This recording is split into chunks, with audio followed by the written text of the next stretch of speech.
Hi, I'm Claire. 6 months ago, I had everything figured out. A thriving marketing career, a beautiful apartment in downtown Seattle, and what I thought was a solid friendship with my colleague Jessica. We'd worked together for 3 years, grabbed coffee every morning, shared our biggest dreams over lunch. I trusted her completely. That was my first mistake. Claire, you look exhausted, Jessica said one Tuesday morning, sliding into the chair across from my desk. Late night? Just couldn't sleep, I admitted, rubbing my temples. Something feels off, you know? Off how? I don't know. Just this weird feeling. She leaned forward, her perfectly manicured nails tapping against her coffee cup. You're probably just stressed. You've been working so hard on the Henderson account. Maybe you're right. I'm always right, she laughed. That bright, friendly laugh I'd heard 1,000 times. Hey, can I borrow your laptop charger later? Mine died. Sure, it's in my bag. That afternoon, everything changed. I was grabbing lunch when my credit card declined. I'm sorry, ma'am, the cashier said. Do you have another form of payment? My face burned. That's impossible. Can you try again? I've tried 3 times. It's declined. I pulled out my debit card. Declined. My backup credit card. Declined. I'll just skip lunch, I stammered, rushing out. Back at my desk, I called my bank, hands shaking. Miss Patterson, your checking account shows a balance of negative $847, the representative said. What? I had over $15,000 in there last week. I'm showing multiple large transfers to external accounts over the past 2 weeks. Did you authorize these? No, I never. Someone stole my money. I'm also seeing that you opened 3 new credit cards in the past month, all maxed out. The total is approximately $42,000. The room spun. I didn't open any new credit cards. Ma'am, I'm going to transfer you to our fraud department immediately. An hour later, I was still on the phone, my entire world crashing down around me. Sarah, my best friend from college who worked in accounting 2 floors up, appeared at my desk. Claire, what's wrong? You look like you've seen a ghost. I covered the phone's mouthpiece. Someone stole my identity, drained my accounts, maxed out cards I never opened. Oh my God, how? I don't know, I whispered frantically. They somehow got all my information, Social Security, everything. Do you have any idea who... Jessica walked by, glancing at us curiously. Everything okay? Fine, I managed. Just some banking stuff. She nodded and moved on. Sarah watched her go, then leaned in close. Claire, didn't you give Jessica your laptop charger this morning? Yeah, why? And last month, didn't she house sit for you when you visited your parents? My blood ran cold. She had complete access to everything. I hate to say it, but no? I shook my head. Jessica wouldn't. We're friends. Are you sure? Because I've noticed something lately. She's been dressing differently, wearing your style. She even cut her hair like yours. Lots of people have similar styles. Claire, she showed up to work yesterday in the exact outfit you posted on Instagram last month. The same designer bag you saved for months to buy. She had one the next week. That doesn't mean... Just think about it, Sarah said gently. Who else has had that kind of access to your life? After Sarah left, I sat frozen at my desk. The fraud department had told me to file a police report immediately. They'd frozen everything, but the damage was already done. $42,000 in debt. My savings gone. My credit destroyed. My phone buzzed. An email notification. My heart stopped. It was from the managing partner of our firm, addressed to me. Claire, we need to discuss the complaints we've received about your unprofessional conduct with clients. What complaints? I'd never acted unprofessionally in my life. Another email arrived, this one from HR. This is your second warning regarding inappropriate communications. A third incident will result in termination. Second warning? I'd never received a first warning. I opened my sent folder, scrolling frantically. There were dozens of emails I'd never written. Rude messages to clients, inappropriate jokes to colleagues, all sent from my account. Sarah! I called out, my voice breaking. She rushed back over. What now? Someone's been using my email account, sending horrible things. I'm going to lose my job. Who has your email password? We both turned simultaneously to look at Jessica's desk. She was on her phone, smiling at something on her screen. I'm calling the police, I said quietly. Right now. Detective Marcus Reed sat across from me in the conference room, his notepad open. He was a tall, weathered man in his 50s with kind eyes that had probably seen too much. Walk me through everything, Miss Patterson. Start from the beginning. I discovered the theft yesterday. Bank accounts drained, credit cards maxed out, my email compromised. And you suspect a coworker? Jessica Hartman. We've worked together for 3 years. She had access to my apartment, my laptop, my passwords. Did you give her your passwords? No, but she borrowed my laptop several times. She house sat for me. She could have... That's speculation. I need evidence. Sarah knocked and entered. Detective Reed? I'm Sarah Chen, Claire's friend. I work in accounting here. I think I have something. Go ahead. I pulled some financial records. Nothing confidential, just standard transfers. 3 weeks ago, Jessica deposited $15,000 into her checking account. Cash deposit. No explanation. I gasped. That's exactly how much disappeared from my savings. Detective Reed made a note. That's interesting, but not conclusive. Miss Hartman could say she saved that money. On a $60,000 salary living in downtown Seattle? Sarah said. Her rent alone is $3,000 a month. Her student loans are massive. I've heard her complaining about money constantly. Still circumstantial. Tom, my colleague who handled IT security, appeared in the doorway. Detective, I'm Tom Morrison. I think I found something you need to see. Come in. Tom sat down, opening his laptop. I ran a check on email login locations after Claire reported the breach. Her account was accessed from her office computer, obviously, but also from multiple IP addresses registered to the Starbucks on 5th Avenue and Jessica Hartman's home address. Detective Reed leaned forward. You're certain? Completely. And there's more. Jessica's been accessing Claire's cloud storage. I have timestamps, file downloads, everything. She's been copying client lists, presentation materials, even personal photos. Why would she download my photos? I asked. I think I know, Sarah said grimly. Show her, Tom. Tom turned his laptop toward me. On the screen was a professional networking profile. My profile photo, my bio, my work history. But the name read, Jessica Hartman, Senior Marketing Director. She created a fake profile using your credentials, Tom explained. She's been reaching out to potential clients, using your portfolio as her own. I found emails where she's charging them directly and pocketing the money. That's fraud, Detective Reed said. This changes everything. There's one more thing, Tom added. Yesterday, I caught Jessica in your office after hours. I asked what she was doing, and she said you'd asked her to grab something from your desk. But you'd already left for the day. What was she taking? Your client contract files. I didn't think much of it at the time, but now it's evidence of ongoing theft. Detective Reed finished. He stood up. I need to bring Miss Hartman in for questioning. But first, Claire, I want you to confront her. Wear a wire. Get her to admit what she's done. Are you serious? Very. People like this? They're confident, cocky. If you push the right buttons, she'll confess. She thinks she's smarter than everyone else. Sarah grabbed my hand. I'll be right there with you. Actually, Detective Reed said, it needs to be just Claire. But we'll be listening to everything. If things get heated, we'll intervene immediately.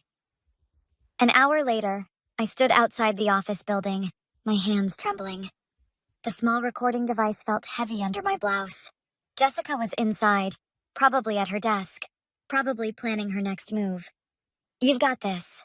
Detective Reed's voice came through my earpiece. Remember, get her talking about the money, the emails, the fake profile. Make her comfortable first. I walked inside, heading straight for Jessica's desk. She looked up, smiling that same friendly smile. Hey, Claire. I was just thinking about you. Want to grab dinner tonight? Actually, Jessica, I need to talk to you about something. In private. Her smile faltered slightly. Sure. Conference room? Perfect. As we walked, my heart pounded so hard I thought she'd hear it. This was it. The moment everything came out. Jessica closed the conference room door behind us, still smiling. So, what's up? You look stressed. Someone stole my identity, I said, watching her carefully. Drained my accounts, destroyed my credit, compromised my email. Any idea who might do something like that? Her expression shifted. Just barely, but I caught it. Surprise, then calculation. Oh my God, Claire. That's horrible. Have you called the police? I have. Detective Reed is very thorough. He's tracking IP addresses, login locations, financial records. That's good. They'll catch whoever did this. I think they already have. She froze. What do you mean? The money that disappeared from my account, $15,000. You deposited exactly that amount 3 weeks ago. Cash. I saved that money. On your salary? With your debt? Try again. Claire, I don't like what you're implying. My email was accessed from your home address, Jessica. Multiple times. You've been sending messages pretending to be me. Her face hardened. You can't prove that. Tom already did. He has IP addresses, timestamps, everything. And that fake networking profile using my credentials? That's fraud. Felony fraud. She stood up abruptly. You're being paranoid. Am I? Because I also know you've been copying my client files, using my portfolio to secure work and pocketing the payments. How many clients have you stolen, Jessica? Stolen? You mean the clients I brought in? The work I did? Using my reputation, my work, my designs. Your designs? She laughed bitterly. Claire, you're good, but you're not that special. I could do everything you do, probably better. Then why did you need to steal my identity to prove it? I didn't steal anything. She stopped, realizing what she'd almost admitted. Just what? Just borrowed my life? Just used my credentials? Just destroyed my credit and reputation? You had everything handed to you, she exploded. The promotions, the recognition, the perfect little life. Do you know how hard I've worked? How much I've sacrificed? And you just coast through on talent and luck.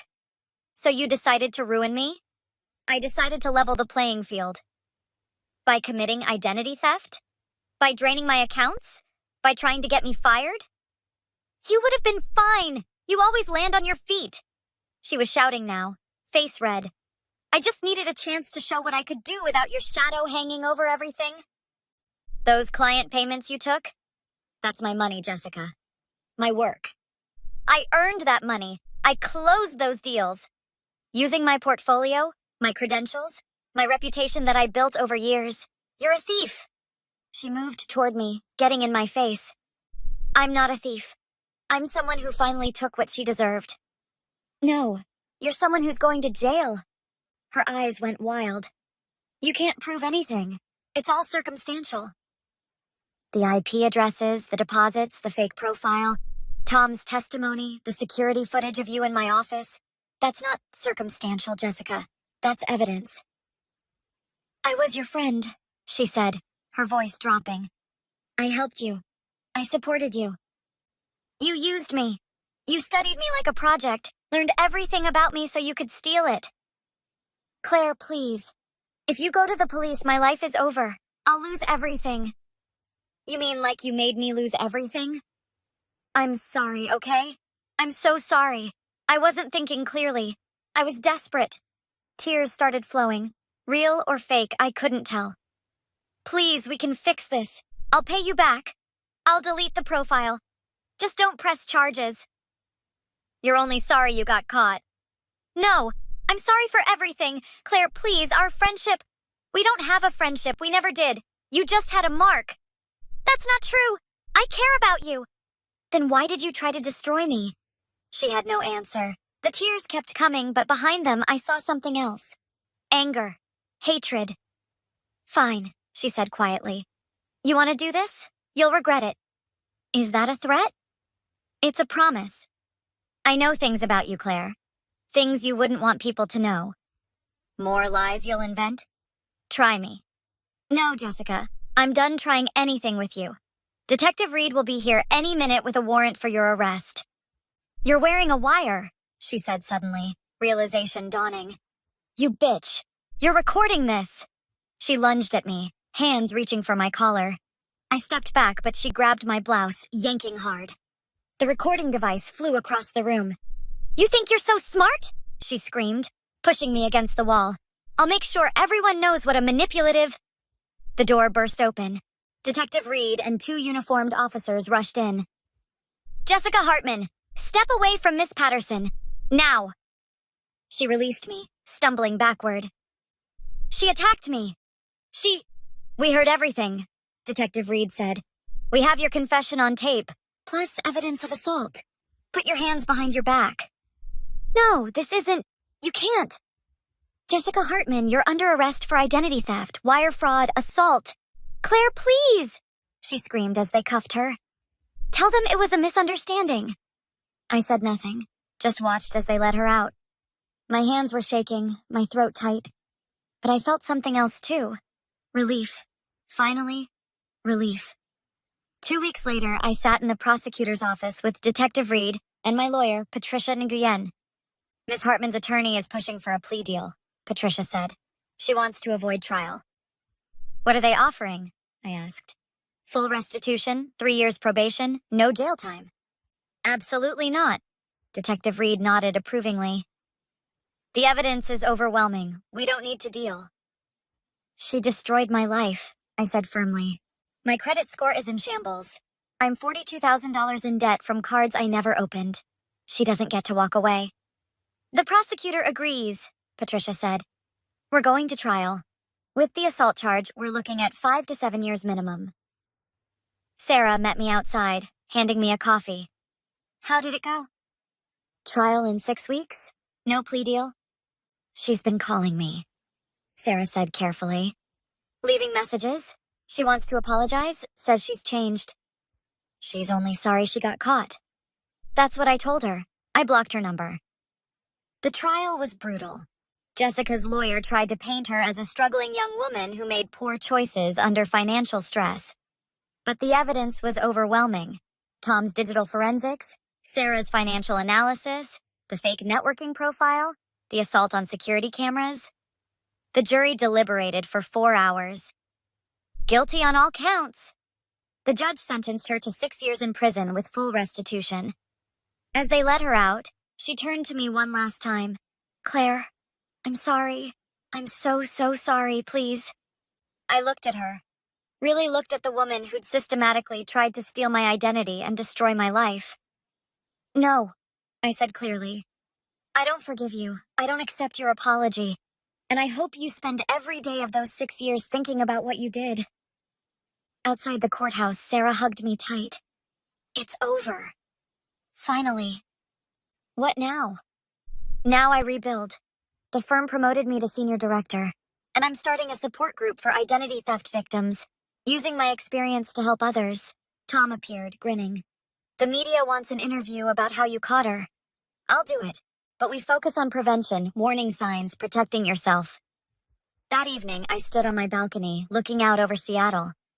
Jessica had tried to steal my life and failed. Now she'd lost everything. Her job, her freedom, her future. I didn't feel guilty. I felt peaceful. My phone buzzed. A message from the support group I'd started. 23 members already, sharing stories, offering advice. Jessica had tried to steal my life. Instead, she'd given me a new purpose. I smiled, heading inside. Tomorrow was a new day, and I had work to do. Have you ever had someone try to take credit for your work or impersonate you? How did you handle it? Drop your thoughts in the comments below, and don't forget to like and subscribe for more true stories about justice and revenge. What would you do in Claire's situation?